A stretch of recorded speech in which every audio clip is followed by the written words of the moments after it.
The M3 Pro MacBook Pro, on paper, looks like a very marginal upgrade compared to, well, this year's model, the M2 Pro. The M2 Pro literally came out 9 months before this. Someone could have had a child in that time frame. There can't be that many updates, right? I spent over 2 weeks with this thing, and here's my experience with it. Take a shot every time I say Pro in this video. Before purchasing this M3 Pro MacBook Pro, I was rocking a 14-inch M1 Pro MacBook Pro, a model that, at this point, is only 2 years old. The M3 Pro MacBook Pro looks nearly identical to that model, except for this new space black colorway that's just a darker space gray. It's definitely not black, unless you turn off the lights. But then, everything's black. The M3 Pro MacBook Pro also comes with a black MagSafe charger, but the charging brick itself is still white, if that sort of thing matters to you. With the introduction of the new M3 lineup of MacBook Pros, Apple introduced 3 different MacBook Pro models. The M3 MacBook Pro, the M3 Pro MacBook Pro, and the M3 Max MacBook Pro with even more performance. The one that I have in front of me is the middle tier option, the $2,000 model that you can get off Apple's website. To summarize, what's new about this model versus last year's M2 Pro boils down to a new chip, slightly brighter display, slightly more RAM, and this brand new space black color. I'm going to give you a quick rundown of what I do with this laptop day to day, week to week, and how much stress I put this laptop under. I edit my YouTube videos, thumbnails for these YouTube videos, research video topics, write scripts, handle my business expenses, plan out my YouTube production schedule, and plan out sponsor segments all off of this machine. I'm constantly multitasking off of it. I use it as the center of my YouTube life. And for that, it's done really, really well. The laptop doesn't get hot until I'm nose deep into editing a YouTube video in Final Cut Pro, but even then, it runs a little cooler than my old M1 Pro version did. But the fan is a little more audible when you're pushing it. But even then, it doesn't get super loud. Battery life feels comparable to the M1 Pro version, and the 18 gigabytes of RAM adds a little more headroom than what I had on the M1 Pro MacBook Pro. And with that extra RAM and dynamic caching,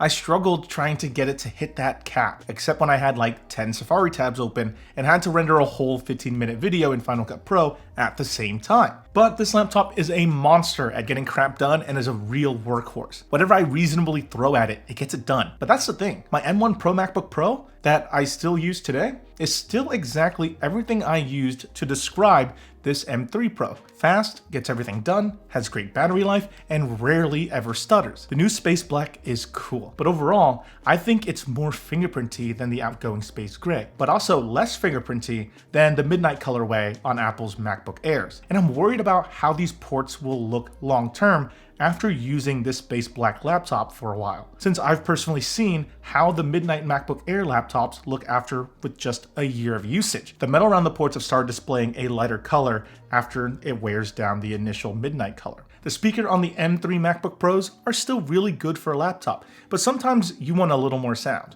And that's where today's sponsor, the Soundcore Motion X500, comes into play. The Motion X500 is a portable IPX7 waterproof 40-watt distortion-free Bluetooth speaker that you can take anywhere with you. Spatial audio is huge right now, and the Motion X500 has got you covered with both spatial audio capability and wireless high-res certification. The Motion X500 also has 3 full-range drivers, 2 up front and a single one up top, which adds an extra dimension of sound to surround you in your music.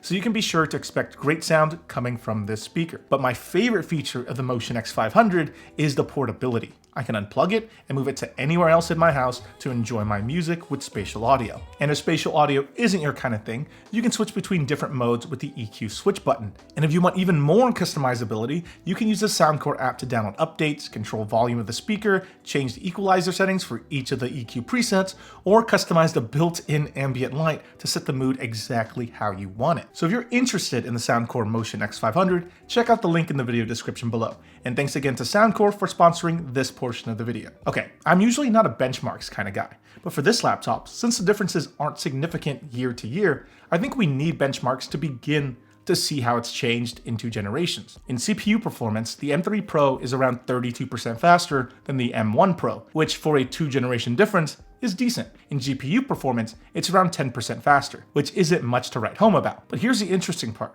The M3 lineup of chips have ray tracing, and when software takes that into account, you see much higher numbers for GPU performance. But most everyday Mac software currently does not make use of ray tracing, so I personally would not purchase the M3 Pro lineup just for this single feature, because who knows when it would be widespread enough on macOS for it to matter in your own use cases. But what does all of these performance things mean to someone actually using this device every single day? Well, you get a slightly faster machine on paper, but in real-world experience, I didn't really notice a significant difference between the two machines. And that's for my own use cases: general productivity, office apps, photo editing, and video editing. The only thing I really did notice is the nice new pretty color. And that's about it. So at this point, you might be thinking, is it even worth upgrading to then? And it depends on what you're currently using. If you're rocking any Intel MacBooks, this one will blow you away with its performance to the point where you might even consider the cheaper M2 MacBook Air or M3 MacBook Pro. It's that great of a difference. But that's the thing. The biggest jump was when Apple decided to switch away from Intel and start using Apple's silicon back in 2020. And this jump was drastic. Everything was better. The laptops got quieter, they run cooler, battery lasts way longer, and performance is fantastic. I think a lot of Mac users were kind of spoiled by that jump. I wouldn't be surprised if the changes were this small every year. So if you're on an Apple Silicon Mac already, you're good for a long time. In late 2023, maybe early 2024, the only reason I would see someone on an Apple Silicon based Mac needing to upgrade to another Apple Silicon based Mac is for someone who's using a non-Pro chip right now that wants the extra performance of a Pro chip or needs more RAM now because they only had 8 gigabytes of RAM before. So let's just say that you are in the camp that needs to upgrade, right? Someone who has an Intel MacBook or someone with just 8 gigabytes of RAM or a lower end non-Pro Apple Silicon chip. Which MacBook Pro should you buy? That's gone so hard to determine because Apple has staggered the MacBook lineup almost too perfectly. It's now like a staircase with really expensive steps along the way. If you want something for everyday general productivity tasks, get the M2 Air. Oh, you want to do all that, but also have a really nice screen for streaming videos too? M3 14-inch MacBook Pro. Are you using this laptop to get things done, maybe for work? Well then, M3 14-inch Pro with 16 gigabytes of RAM. That extra RAM will be super helpful. Maybe you code, design, edit photos, or edit videos. Then M3 Pro MacBook Pro. And if you need the absolute best, where time is of the essence, or you work in an environment where all that power saves you so much time waiting for things to render, process, compile, or load, then the M3 Max MacBook Pro. But keep in mind that the M3 Max is completely overkill for 99% of users and also requires a down payment on a new car. So I don't actually recommend the M3 Max for most people, but I did purchase one and it kind of just came in, so expect a video on that in the near future. So in conclusion, the M3 Pro 14-inch MacBook Pro is a nice little refinement to an already great laptop. It hasn't gotten any significant updates, but it doesn't really need to. It runs a little cooler, has similar battery life, has a little bit more RAM, and is a little bit faster. It isn't as great as a value performance-wise as it has been in previous years, with minimal changes from the M2 Pro MacBook Pro, but all things considered, it's still the performance sweet spot for most tasks. If you're looking for a machine that can do it all, for 99% of people, this is the one. Anyway, what do you personally think? Are you thinking of upgrading to the M3 14-inch MacBook Pro lineup? Which chip are you going for? Are there any other laptops that you're personally looking at that you're comparing this to? How long should someone wait in between upgrades for their laptops? I'd like to think that 4 to 6 years is great for your personal machine, and for business and work, 2 to 3 years in between upgrades. I don't think people should be treating these laptops on like a smartphone life cycle type of scale, you know what I mean? Let me know your thoughts in the comment section below. And if you enjoyed this video, give it a thumbs up, and well, I'll see you all next time. Bye.